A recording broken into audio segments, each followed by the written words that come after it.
I'm here to talk about success.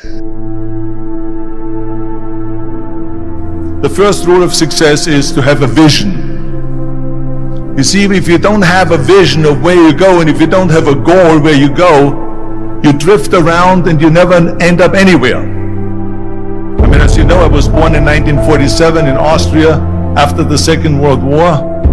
So I was very fortunate that I stumbled onto my vision. And I didn't really like Austria when I grew up. I couldn't wait to get out of there. I couldn't see myself becoming a farmer or a worker in a factory or anything like that, even though my parents wanted me to stay there and have a normal life. But that was their vision, not mine. My vision was totally different. I felt that I was born for something special, for something unique, for something big. Then one day I went to school. I remember I was 11 years old, and they showed a documentary about America.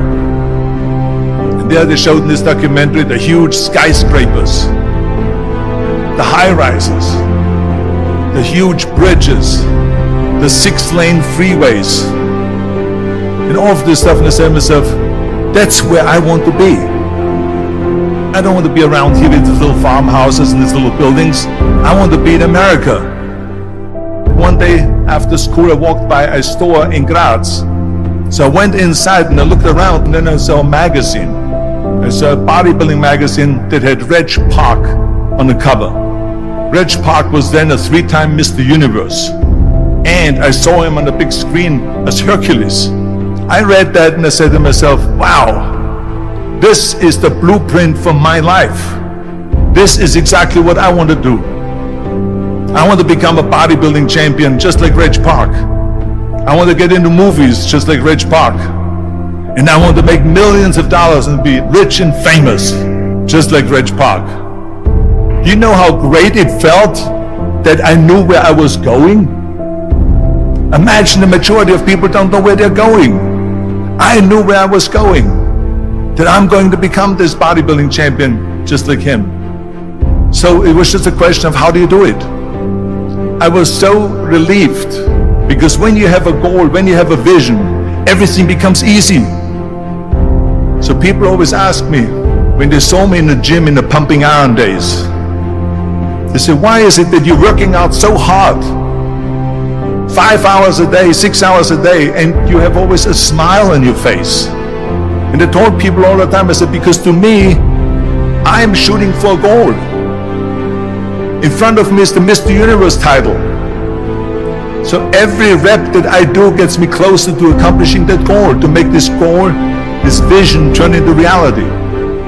Every single set that I do, every repetition, every weight that I lift will get me a step closer to turn this goal into reality. So I couldn't wait to do another 500-pound squat. I couldn't wait to do another 500-pound bench press. I couldn't wait to do another 2,000 reps of sit-ups. I couldn't wait for the next exercise. At the age of 20, I went to London and I won the Mr. Universe contest as the youngest Mr. Universe ever. And it was because I had a goal. So let me tell you something, visualizing your goal and going after it makes it fun. You got to have a purpose no matter what you do in life. You got to have a purpose. 74% hate their job in America. Now there is not much different when you come to Europe. The majority of people don't like what they're doing, because they're really not doing it because they didn't have a goal and they followed this goal. They just aimlessly drift around, and then all of a sudden there's a job opening, so they get that job because you have to work. But then when you work, it's a chore. It's work. It's not fun. So if you think about, only a quarter of the people really enjoy what they're doing in life. That is unbelievable if you think about it. So I felt so blessed that I knew what I was doing.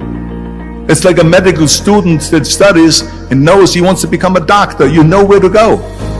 And the same thing is also in politics.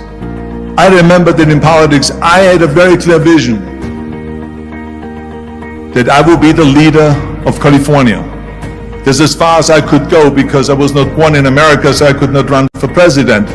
So being the governor of the fifth largest state, I should say the largest state, the fifth largest economy in the world, was for me really the ultimate title, the ultimate accomplishment in politics. So even though people came up to me and says, why don't you go and run for something smaller, you're never gonna make it. I ran for governor, and then 2 months later I became governor of the state of California. Again, because I had a very clear vision what I'm gonna do with California. So that's rule number one, have a vision. Rule number two is, don't listen to the naysayers. Don't listen to the naysayers.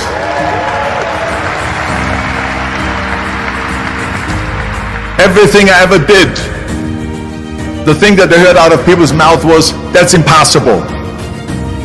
That can't be done. Or no. That is exactly what I heard, and of course I proved to the people that it can't be done.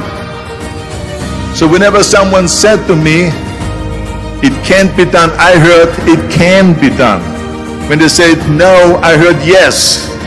And when they said it's impossible, I heard it is possible. I'm a strong believer of what Nelson Mandela said, that everything is always impossible until someone does it. Well, I'm going to be the one that said to myself, I'm going to do it and I'm going to show it to them. Maybe it has never been done before. That's perfectly fine with me. But I'm going to do it. And I did not listen to the naysayers. It's all about the hard work that you put in.